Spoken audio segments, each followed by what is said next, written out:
G'day everyone, welcome to another episode of the Purple Coloured Glasses. In this episode I'll be going through how my tips went for round 18 and Freo's loss against the Swans.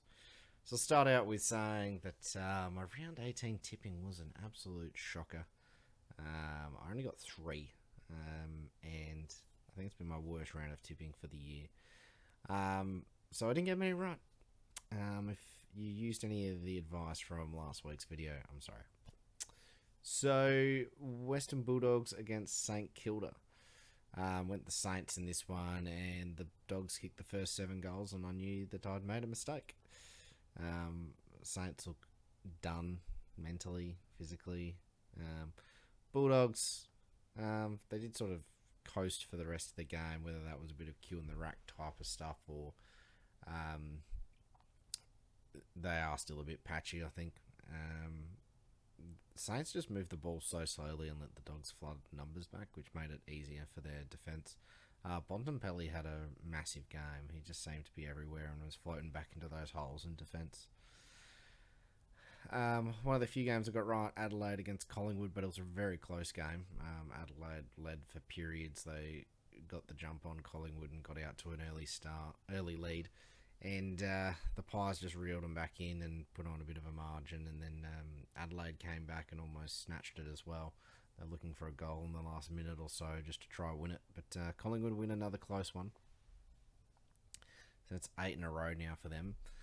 And they might even sneak into a spot of the top 4 at the moment, the way they're going. So they get the chocolates away from home.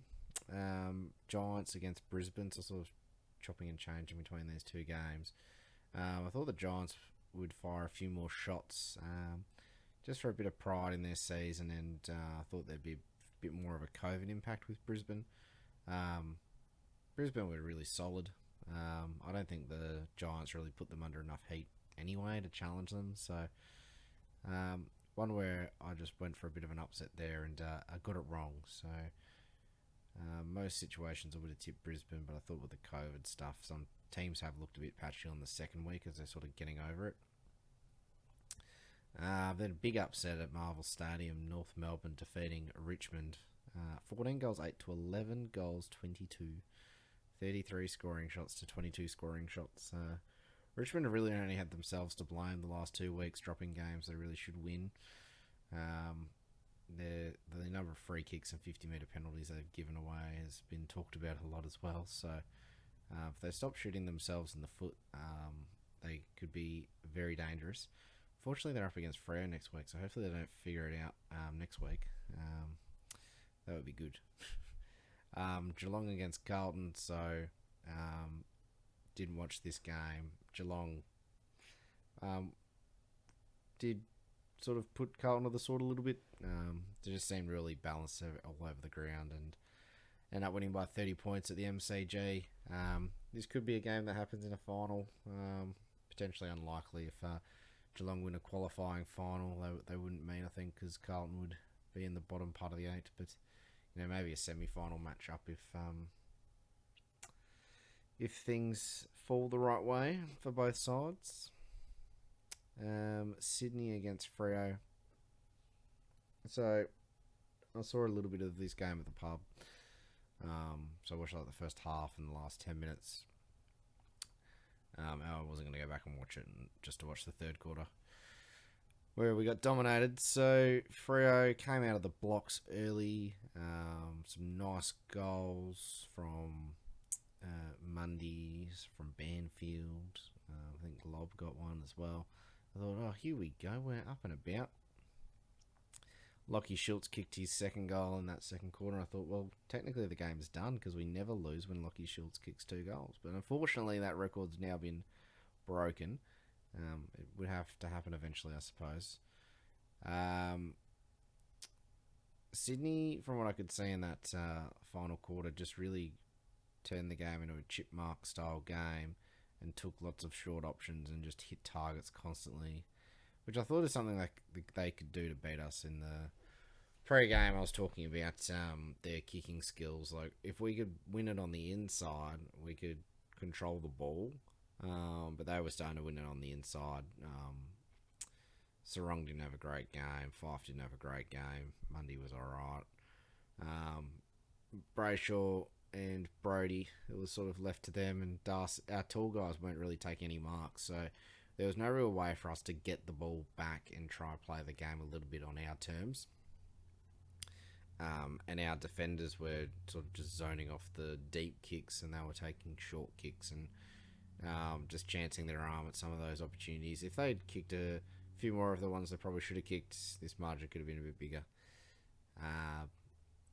It's one of those ones where I think if the two teams played again next weekend, you may get a different result, or the game would look a lot differently, because I think the coaches' boxes had a lot of influence on this game in terms of, I think Sydney came in with a very specific plan with those chip kicks. They put tags on Jordan Clark and Hayden Young and really just clamped our abilities to move the ball, whether that's by foot through Young or through like run and gun with Jordan Clark. And we dropped Nathan Wilson for this game, which I think was the right call, bringing Chapman in, but he's coming off a bit of a break. He did play one at the Waffle last week, and Walker was playing more of a lockdown role on Tom Papley, so we didn't really have that second run and gun player. Chapman's more of a kick player like Young, but and he had a pretty solid game, Chappie, but he's still quite a young player. Well, there's a lot of young players on the side, so I think we just need to adapt to those situations where when you're one of the top teams, we've been in the top four most of the year, teams analyse your game and try to figure out ways to beat you, and John Longmire is one of the more astute coaches going around at the moment. He's been at Sydney for a while. He's coached against guys like Clarkson and Ross Lyon, and he knows how to figure out ways to beat teams from a tactical sense. So the Swans came in with a very good plan, and they executed the plan. I think Longmuir, even in the press conference, could have done a few things a bit better. But I think maybe a few of the players just sort of caught out by the way the game was going and weren't able to adjust on the fly. It wasn't one of those games where it's like, oh, just lift your intensity in the midfield sort of thing, like, and things will change. It was more just the style of game. Needed to pressure up, almost play man on man, and make that uncontested marking game a bit harder for them. But yeah, like I said, we could play this game next week, and Sydney might still win again, but the way the game looked might be different. Just because I think Freo would make some adjustments in the coaching box, and then likewise Sydney. So yeah, it was an interesting game, this one, and these are the types of games finals can be like as well, where teams just come in with a specific plan they've sort of kept up their sleeve. So that's one Sydney's revealed, and other teams may look at that and try that against us in following weeks. But next week against Richmond don't really play that sort of style. So so I wasn't super disappointed in some of the losses we've had this year. Put it in perspective, we only lost 5 games this year. We've got a run home where things are still in our control. If we win every game from here, or maybe we drop one game from here, we'd probably still finish top 4. We play the Tigers and then back home against Melbourne. So that Melbourne game will essentially be an 8-point game. We've beaten them already. They're sort of just going at the moment. They're not absolutely flying, so you never know.